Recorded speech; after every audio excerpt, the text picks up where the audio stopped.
Hello বন্ধুরা, আশা করি আপনারা সকলে ভালো আছেন। সকলের জন্য ঈশ্বরের কাছে অনেক অনেক প্রার্থনা জানাই যে আপনারা সকলে ভালো থাকুন, সুস্থ থাকুন। আর আপনারাও আমাদের জন্য প্রার্থনা করবেন যেন আমরাও সকলে ভালো থাকি। তো প্রতিদিনের মতোই যে ছোট্ট একটি ব্লগ নিয়ে চলে আসছি। তো সকালবেলা বৃন্দার বাবা বললো যে ও আজকে ভাত খাবে না, রুটি খাবে। তো তাই ওর জন্য রুটি বানাচ্ছি, ওর জন্য না সবার জন্যই রুটি আর সুজি। আর এই যে দুপুরে রান্না করব, দেখি দুপুরের জন্য ডাল ভিজাই রাখতেছি। দুপুরে বড়া করব আর পাতাকপির ঘন্ট করব। তো আগে সুজিটা রান্না করে নেব, তারপরে রান্নাঘরে গিয়ে সুজিটা অবশ্য গ্যাসের চুলায় রান্না করছি, আর রুটি রান্নাঘরে গিয়ে রান্না করছি খড়ি দিয়ে চুলার মধ্যে। তো সকলে ভিডিওটি দেখতে থাকুন। জানি আপনাদের আমার ভিডিওগুলো হয়তো পছন্দ না, ভালো লাগে না, তাই হয়তো আপনারা হয়তো এড়িয়ে যান, কিন্তু আমার কিছু করার নাই। যাদের ভালো লাগবে অবশ্যই লাইক দিয়ে ভিডিওটি দেখতে থাকবেন। আসলে সফলতা তো একদিনেই আসে না, আমিও চেষ্টা করতেছি, অবশ্যই একদিন সফলতা অর্জন করব ঈশ্বরের কৃপায়। যদি ঈশ্বরের কৃপা থাকে অবশ্যই একদিন আমার জীবনেও সফলতা আসবে, সেই আশায় আমি প্রতিদিন ভিডিও করি একা একা। আসলে আমাকে ভিডিও করে দেওয়ার মতো তেমন কেউ নেই যে সুন্দর করে গুছিয়ে গুছিয়ে সুন্দর করে, যেগুলো সুন্দর বা যেভাবে ভিডিও করলে সুন্দর আসবে সেভাবে ভিডিও করে দেবে। তো আমি যতটুকু পারি নিজের হাতেই একা একা ভিডিও করি। তো এই যে রান্নাঘরে রুটি বানাচ্ছি, অনেক হাসাহাসি করতেছি ভিডিও বানাইতে গিয়ে।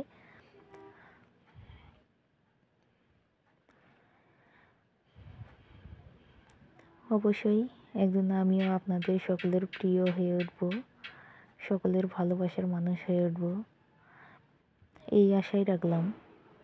আর আপনাদেরকে তো আমি বন্ধু মনে করেই প্রতিদিন এই যে ব্লগ ভিডিও ছাড়ি, আপনাদের জন্যই একা হাতে যতটুকু পারি ততটুকুই তুলে ধরার চেষ্টা করি। সব কিছুই তো আর ভিডিওর মাধ্যমে তুলে ধরা সম্ভব না।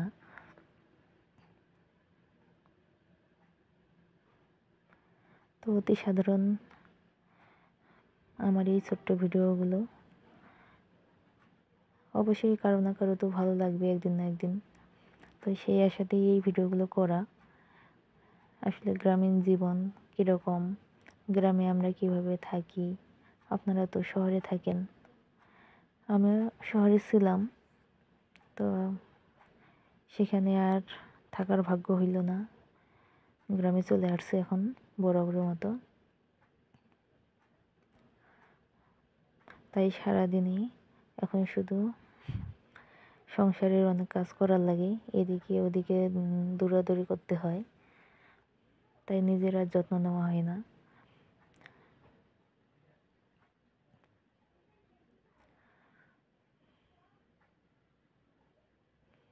তো এই যে সবাইকে রুটি দিছি, দেওয়ার পর আমি খাচ্ছি।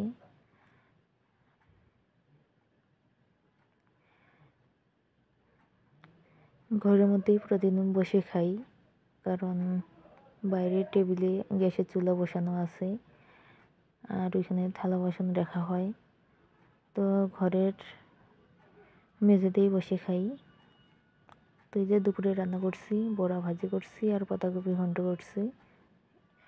আজকে সব কিছুই নিরামিষ রান্না করছি, কারণ আজকে একাদশী। আমি যেহেতু একাদশী রাখবো না, তাই নিরামিষ খাওয়ার চেষ্টা করতেছি এখন। আসলে যারা নিরামিষ খায় মাঝে মধ্যে নিরামিষ খেয়ে দেখবেন অনেক ভালো লাগবে, কারণ মাছ মাংস খাইতে খাইতে তো আর ভালো লাগে না। আজকে যে আমি নিরামিষ রান্না করছি অনেক সুন্দর হয়েছে, আমার খেয়ে অনেক মন তৃপ্তি হয়ে গেছে। তো ভাবছি যে এই 2 দিন নিরামিষই খাবো, মাছ খাইতে আর ভালো লাগে না। কারণ সবাই তো মাছ রান্না করে দিয়ে যায়, আবার আমিও নিজেও রান্না করি। তো একসাথে সকলের মাছ আবার আমি রান্না করি, সেই মাছ খাইতে খাইতে যেন মুখের রুচিটাই নষ্ট হয়ে গেছে। তো এই যে আমি আপনাদের একা একা বকবক করতেছি আপনাদের সাথে। অবশ্যই আপনারাও আমার কিছু প্রশ্নের বা কিছু কথার উত্তর দিয়ে যাবেন যে সত্যি কি আমি আপনাদের প্রিয় হওয়ার যোগ্য কিনা, বা আমার জীবনে সফলতা আসবে কিনা। যদি আপনাদের ভালোবাসা পাই, অবশ্যই সফলতা আসবে।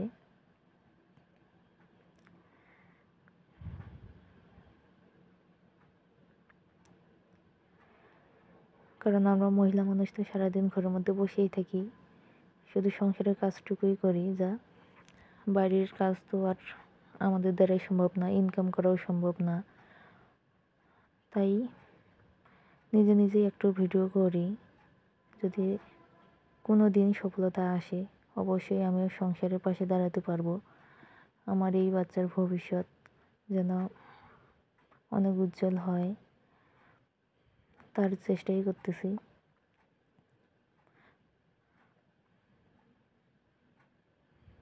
তো আমার মেয়ে বসে বসে চিনি খাচ্ছে, আর এই যে দাদা আলু তুলে নিয়ে আসলো।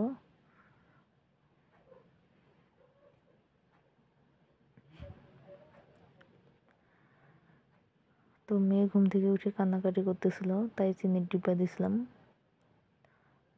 তো আমি ভাত খাইতে বসছি দুপুরবেলা, দেখছেন সকলে যে ভিডিওতে ভাত খাচ্ছিলাম, ঠিক সেই সময় আমার মেয়ে উঠে গেছিলো, অনেক কান্নাকাটি করতেছিল। তো আমারও অনেক ঝাল লাগছিল।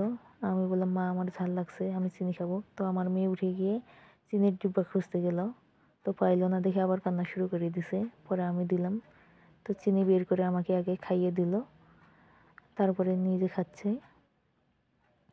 তো এই যে এখানে ছাগলকে ঘাস খাওয়াচ্ছি বিকেলের দিকে। আর সন্ধ্যাবেলা আমার মেয়ে দেখুন কি করতেছে, কত পাকা একটা মেয়ে হয়ে গেছে আমার। এই দেখুন তুলো বের করতেছে, তুলো বের করে সইন্তে তৈরি করবে। দেখুন তার ফাজলামি, তার একা একা খেলার ছলে। খেলার ছল বলতে প্রতিদিন তো সন্ধ্যাবেলা সন্ধ্যা আরতি দেয় ও, পূজা পুষ্পিতা। তো একটু আগে সন্ধ্যা আরতি দুই বোন মিলে দিছে, দিয়ে পুষ্পিতা চলে গেছে। এখন ও বসে বসে একা একা দেখুন কিভাবে তুলো ইয়া করতেছে। এই যে গোছার মধ্যে তুলো দিয়ে দেখুন কিভাবে ম্যাজিক করে যেন তুলোটা জ্বালিয়ে দিবে। শুধু দেখতে থাকুন আপনারা কিভাবে ম্যাজিক করে।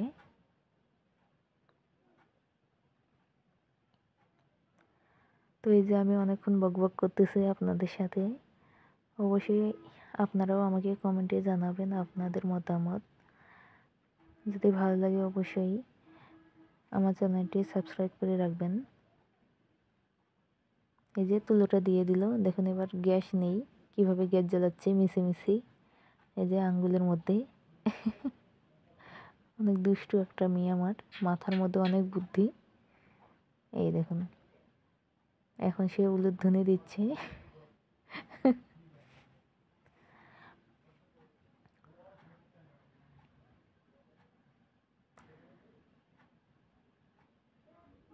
এখন নমো দিচ্ছে, প্রণাম করতেছে। দেখুন শুধু এই বয়সে তার ভক্তি ভাব আসলে দেখতেও অনেক ভালো লাগতেছে আমার। আবার কি জানি ফিস ফিস ফিস ফিস করে বলতেছে মনে মনে, যেন তার মনের প্রার্থনা ঈশ্বরকে জানালো।